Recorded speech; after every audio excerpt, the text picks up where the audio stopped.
नमस्कार।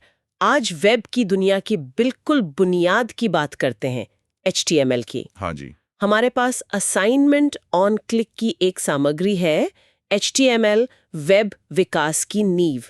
तो देखते हैं इसमें क्या है। बिल्कुल, HTML मतलब हाइपर टेक्स्ट मार्कअप लैंग्वेज। ये समझिए कि वेब का ढांचा यही है। हाँ। दिलचस्प बात यह है कि कई लोग इसे प्रोग्रामिंग भाषा सोच लेते हैं, पर ये असल में, जैसा ये सामग्री भी कहती है, ये एक मार्कअप भाषा है। अच्छा, तो ये मार्कअप भाषा और प्रोग्रामिंग भाषा, इसमें फर्क क्या हुआ? मतलब सिर्फ नाम का फर्क है या कुछ और? नहीं नहीं, ये फर्क काफी अहम है। देखिए, मार्कअप भाषा का काम है वेब पेज पर जो भी चीजें हैं, टेक्स्ट, इमेज, लिंक्स, उनको एक पहचान देना, उन्हें सजाना, मतलब स्ट्रक्चर देना। अच्छा। ये ब्राउजर को बताती है कि देखो भाई, ये वाला टेक्स्ट हेडिंग है, ये पैराग्राफ है, ये कोई लिंक है। ये खुद कोई लॉजिक, कोई कैलकुलेशन नहीं करती। हम्म। वो काम प्रोग्रामिंग भाषाएं करती हैं। HTML वो सिर्फ ढांचा बनाता है, बस। समझ गई। तो ये पहचान देने का काम टैग्स करते हैं, आपने कहा। हम्म, ये टैग्स क्या होते हैं, कैसे दिखते हैं? हाँ, टैग्स यही HTML की जान है। ये ऐसे कोन वाले ब्रैकेट होते हैं ना, हाँ हाँ। उनके बीच लिखे जाते हैं। जैसे पैराग्राफ के लिए P टैग। ओके। ज्यादातर टैग्स जोड़े में आते हैं, एक खोलने वाला P और एक बंद करने वाला P, और इनके बीच में वो टेक्स्ट या कंटेंट आता है जो हमें दिखाना है। अच्छा। कुछ टैग्स अकेले भी होते हैं, सेल्फ क्लोजिंग कहते हैं उन्हें। जैसे इमेज के लिए IMG, उसे बंद करने वाले टैग की जरूरत नहीं। मतलब कोई भी वेब पेज का जो बेसिक स्ट्रक्चर है, हाँ, वो इन्हीं टैग्स से बनता है। एक बिल्कुल सादा पेज कैसा दिखेगा फिर? बिल्कुल सही। एक जो स्टैंडर्ड HTML पेज होता है ना, उसका एक तय फॉर्मेट है। सबसे ऊपर एक लाइन होती है, डॉक टाइप HTML। हाँ। ये ब्राउजर को बताती है कि भाई, ये नया वाला HTML5 है, उसी हिसाब से पेज दिखाना। ओके। फिर आता है मेन HTML टैग। पूरा पेज इसी के अंदर होता है, और इसके अंदर दो मुख्य हिस्से होते हैं। कौन से? एक हेड सेक्शन और एक बॉडी सेक्शन। हेड में पेज की जानकारी होती है, जैसे पेज का टाइटल क्या है, कौन से स्टाइल इस्तेमाल होंगे, वगैरह।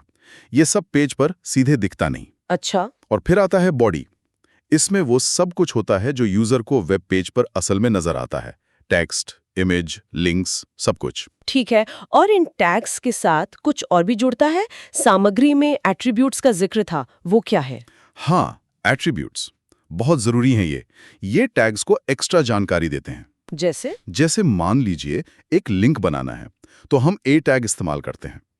अब ये लिंक क्लिक करने पर कहाँ जाएगा, ये बताने के लिए हम href एट्रीब्यूट इस्तेमाल करते हैं। अच्छा। तो टैग ऐसे दिखेगा, a href equals to https.example.com।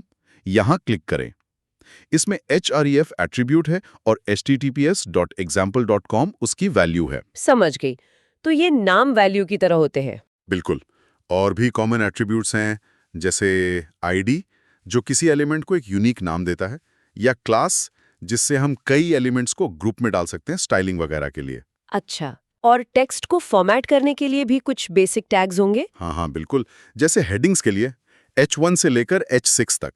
H1 सबसे बड़ी, सबसे ज़रूरी हेडिंग। फिर पैराग्राफ के लिए तो P है ही। किसी टेक्स्ट को थोड़ा महत्वपूर्ण दिखाना हो तो स्ट्रॉन्ग टैग है, जो अक्सर ब्राउज़र में बोल्ड दिखता है। राइट। और किसी टेक्स्ट पर थोड़ा जोर देना हो, उसे अलग दिखाना हो, तो M टैग है, जो अक्सर इटालिक जैसा दिखता है। ये सब HTML के बेसिक बिल्डिंग ब्लॉक्स हैं। तो ये सब मिलकर पेज का ढांचा और कंटेंट तैयार करते हैं। और ये बात भी साफ है कि HTML सिर्फ ढांचे के लिए है। हाँ। स्टाइलिंग मतलब रंग रूप, उसके लिए CSS है। और इंटरैक्टिविटी मतलब पेज पर कुछ क्लिक करने पर कुछ हो, उसके लिए जावास्क्रिप्ट। एकदम सही कहा। ये तीनों की तिकड़ी है। HTML स्ट्रक्चर देता है, CSS उसे सजाता है और जावास्क्रिप्ट उसमें जान डालता है, उसे इंटरैक्टिव बनाता है। यही मिलकर आज के मॉडर्न वेब पेज बनाते हैं।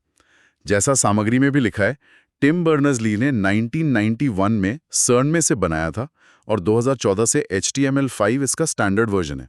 तो अगर हम असाइनमेंट ऑन क्लिक की सामग्री को संक्षेप में देखें, तो हमने समझा कि HTML वेब पेजों की रीढ़ है। ये एक मार्कअप भाषा है, प्रोग्रामिंग नहीं। बिल्कुल। ये टैग्स और एट्रीब्यूट्स का इस्तेमाल करके कंटेंट को व्यवस्थित करती है। हमने इसका बेसिक ढांचा देखा, हेड, बॉडी और कुछ जरूरी टैग्स जैसे हेडिंग, पैराग्राफ, स्ट्रॉन्ग, एम्फेसिस। हाँ, और ये याद रखना बहुत ज़रूरी है कि वेब डेवलपमेंट में HTML, CSS और जावास्क्रिप्ट, ये तीनों साथ काम करते हैं। HTML सिर्फ पहला कदम है, वो नींव है जिस पर बाकी सब बनता है। बिल्कुल। ये सब समझने के बाद मेरे मन में एक सवाल आ रहा है। पूछे, ये जो सामग्री है और हमने भी बात की कि HTML संरचना के लिए, CSS स्टाइल के लिए और जावास्क्रिप्ट व्यवहार के लिए है, इस बात पर इतना जोर क्यों है? मतलब इन तीनों को अलग-अलग रखना इतना महत्वपूर्ण क्यों माना जाता है वेब डेवलपमेंट में? इस सेपरेशन ऑफ कंसर्न्स का आखिर असली फायदा क्या है? इस पर सोचा जा सकता है।